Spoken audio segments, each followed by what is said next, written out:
Hello everyone, welcome back to my channel, That Model Railway Guy, and welcome to my first review video of 2025. As you can see, we're starting off with a big one, the brand new Hornby Black 5, but this isn't just any old Black 5, this is the sound-fitted version that also comes with a steam generator, so lots to dive into today. Now, when Hornby announced their new Black 5, they labelled it as the ultimate Black 5, and with this being the most premium of all the versions released so far, it's going to be interesting to see if this model lives up to their bold claims.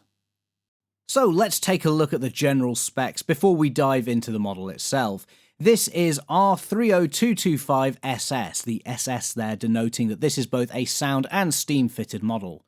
The loco itself is presented in the late crest British Railways livery, and it was announced back in 2022, with this version arriving in December of 2024, following on from the standard versions that arrived about 6 months earlier.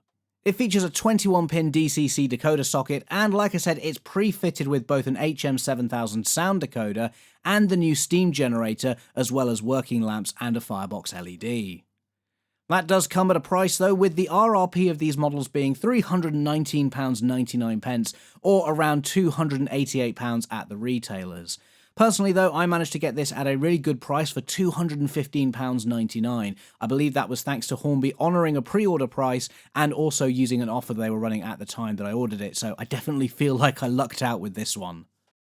Looking at the Black 5 itself, the first thing to point out is that this model has a metal running board, but that does seem to be the only die cast we have on this loco. While the weight doesn't seem terrible, it's perhaps not as heavy as other models of a similar size, but it doesn't appear to be overly light either, so we'll see how it performs later on. With this being a Black 5, the livery is fairly simple, but we do have the nice red banding across the boiler. The printing is nice and sharp on these, as we've come to expect from Hornby now, and this is the case for all the decoration across the model. The other main area of interest is the cab side, where we have the nice BR lining around the edges there, and of course the loco's number too. Another couple of areas to point out are the little warning flashes, which you can see have been done incredibly well. And there's some nice printing around the front of the loco too, which deserves a mention as well. At the far end of the loco, the tender also looks fantastic as well, again with that lining around the edge and the late British Railways crest on the side. Of course, not all of the detail is printed. We do have lots of really nice pipework and separately fitted details dotted around the Black 5 too. Some of this is really very intricate, and I do love the colour of the copper pipework on this model. I know some people don't like this, but a simple bit of weathering can dull it down to your preferred colour if needed. It's also worth looking on the other side of the model too, with different variations of pipework and detail seen here. Again, none of this looks chunky, it's all done very well, and shows Hornby have really tried to go all out with this model. Looking along the underframe, you'll see there's more pipework as well as separately fitted detail around the wheels too. Not to mention the linkage around the driving wheels and the cylinders, which looks fantastic. Of course, the smoke box is an area that will be of a lot of interest, not just because of the steam generator hidden behind that smoke box door, but also because of the working lamps installed on this model too. Now, according to the instructions provided by Hornby, these are a tight friction fit and can be swapped out to create different head codes if desired. Hornby do make it very clear in the instructions though that the parts are very small and delicate, and this should only really be attempted by experienced modelers. You do get extra lamps included in the detail bag, but you can see really just how small these are. And even smaller is the replacement lamp brackets. Yeah, these are really tiny parts, and I would only recommend trying to change these if you're feeling really confident. Personally, I don't think I'll be attempting it, at least not for the moment. While we're talking about the size of the lamps, I know some people felt on the standard version of these models that the lamps were too big. There has been some talk that maybe Hornby have redone these to make them a bit smaller, and while I don't have one of the other versions to compare it with, they do look absolutely fine to me. Any smaller and I think you'd start to lose the detail. The one on the smoke box here does have the bracket section painted in white, so it does look a little bit chunky, but you could possibly improve that just by painting the very edges black. But generally, I quite like these, and it'll be interesting to see them in action later on. Not forgetting as well, there's the steam generator, which is hidden just behind the smoke box door. Because of the LED lamp on the front, the face doesn't fully come away like it did on the P2, for example, but access to fill the generator with water still looks fairly easy, and I'll be showing you that process later on. Looking down at the buffer beam now, in addition to the lamp, we've also got the vacuum pipe here and some really nice rivets on the beam itself. Not to mention the metal-turned buffers, which are of course sprung. Like I always say, it's pretty much expected of larger models these days, but always nice to highlight. In the detail bag, we do also get an optional front coupling to add, as well as a couple of different snowplows which are nice to have included. And there's various extras in here. You might just be able to see the crew figures, which Hornby have started including now, as well as a screw link coupling and the additional brake rigging too. Back to the main model though, looking down the boiler you can see both the top feed and the dome, both of which are really nice. And then further back towards the cab we have the turned metal safety valves with the whistle just behind these too. The cab roof also features a vent which you can pose in any position you like. Before we take a look at the cab itself, it's worth mentioning that this model has the new pluggable tender connection, which you might just be able to see here. Now, some people have complained about the gap being too large. I don't know if this is another area that Hornby have refined, but it certainly doesn't look that bad to me. It's no more noticeable than my other locos, for example, and there's always going to have to be some sort of compromise in this area anyway, due to the fact that these models have to go around much tighter curves than their real-life counterparts. Separating the two halves is easily done though. You just pull them in each direction and you can see the loco and tender separate. Inside the cab we've got plenty of detail here with the dials and gauges picked out, along with lots of separately fitted details replicating the controls, and of course the open firebox which has an orange LED set behind it. On the cab side of the tender you can see that there's more printing and detail here too, and considering the Black 5 doesn't have the most open cab in the world, it's nice that Hornby have gone to this trouble to include as much detail as they have. Of course, reattaching the tender is just as simple as separating the two, and is done by pushing the halves together until you hear a nice click. Overall, I wouldn't suggest that you do this regularly, but it does make things like fitting decoders or adding the included crew very easy. Then on top of the tender we have a nice coal load, which is also removable should you want to add your own. Down the back of the tender we've got more printing and another working lamp too. As far as I know, this one is fixed in place. There's nothing in the instructions about this being removable, which is a little bit of a shame since I imagine most people will probably have a train coupled up behind this loco. In the grand scheme of things though, it is a very little thing, but when you're touting a model as the ultimate Black 5, then these little things do matter. Overall though, the model is stunning. It's certainly a fantastic representation of the class, and Hornby have done a really good job with the detail and decoration on this loco. But now it's time to see how well it performs. With the Black 5 on the rolling road, it's time to see how well this loco runs.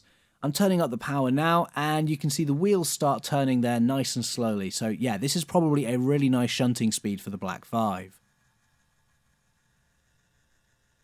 With this being a sound-fitted loco, I am running on DCC at the moment, but I haven't yet run the model in, so this is how it is straight out of the box.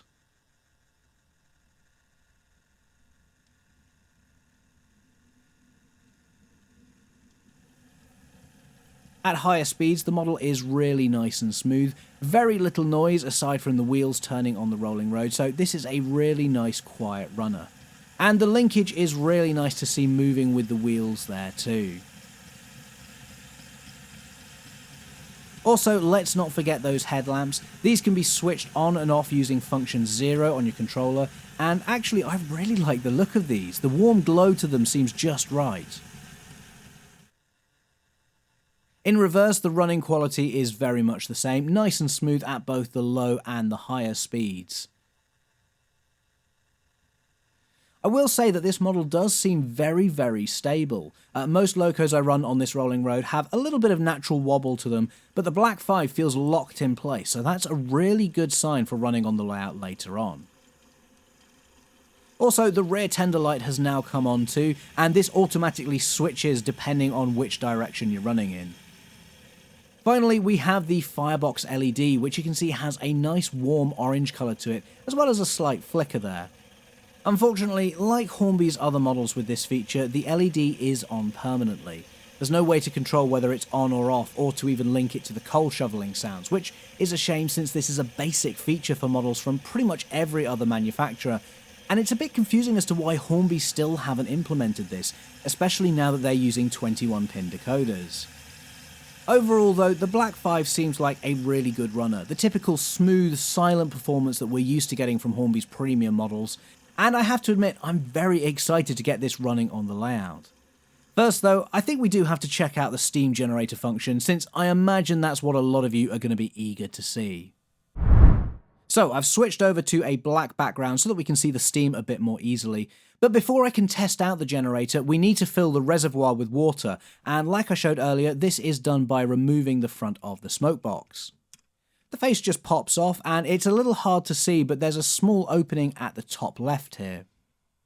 You do get a pipette included in the box with a nice long fine tip, and this is inserted into that opening just to fill it up with water. Hornby say you can use any water in the generator, but I'm using distilled water just since I have plenty of it going spare for my live steam engines. Once the reservoir is filled, just pop the smoke box door back in place. It might take a couple of goes, but the magnets will engage and it'll fit back flush again. With everything ready, let's turn on the sound functions, which automatically turns the steam on too.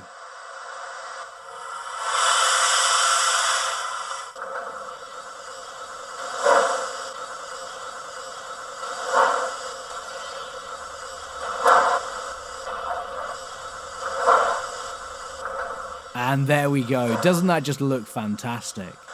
I know for many this is very much a gimmick, and I totally understand that, but nevertheless every time I see this feature on a model it just makes me smile. As the loco runs too, you can see we're getting those nice bursts of steam timed to the sound, and of course in sync with the wheel rotation too. And as things speed up, you can see the amount of steam released does too. It does seem to vary the output slightly. I'm not sure if that's an intentional thing or not, but it does add a little bit of variation, which is nice.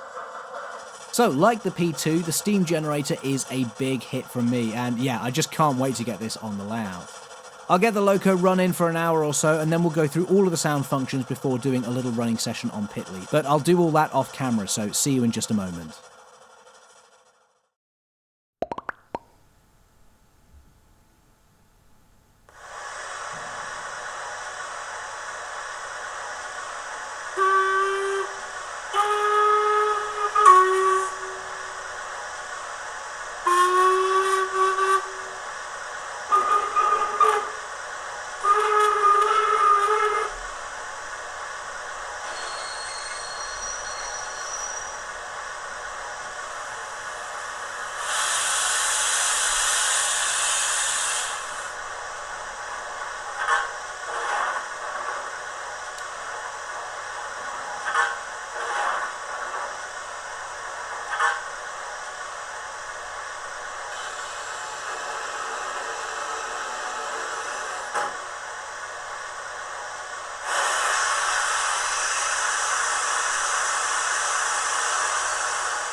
So the Black 5 is running incredibly well on Pitley, and it's fantastic to have this new model from Hornby running on the layout.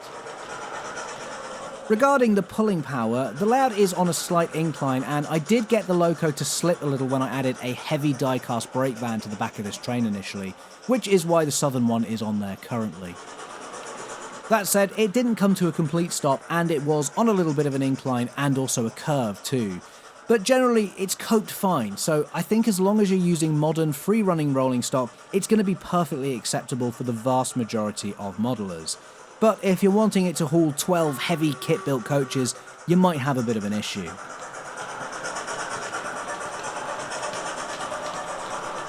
I have noticed that the steam generator does seem to get covered with water residue quite a bit too. I remember the P2 came with an alternate chimney to create a wider opening, but I don't really see how you could get around that here with the Black 5.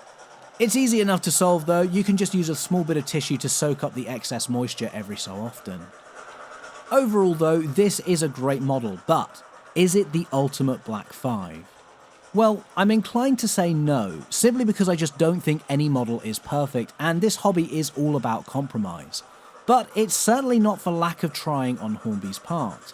While I know some don't like the added features like the steam generator or the working lights, personally I'm glad to see Hornby innovating. They're trying something new rather than just following the crowd, and I think that puts the hobby in general in a much better position. But there are little niggles that do stand out, things like not having control of the firebox LED, or it not having the same haulage capabilities of other models of a similar size. And like I said earlier, yes, these are minor things, but it all has to be taken into account when Hornby launched this as the ultimate Black 5. That's not to say though that this isn't a good model, and if you're in the market for a Black 5, this is absolutely a fantastic option, especially if things like the steam generator and the lights appeal to you. I do also appreciate that Hornby have gone back and reworked things like the tender gap and the size of the lamps. To me, that shows more of a willingness to respond to constructive criticism, which again I think benefits us all. Ultimately though guys, you don't need to rely on my thoughts and opinions.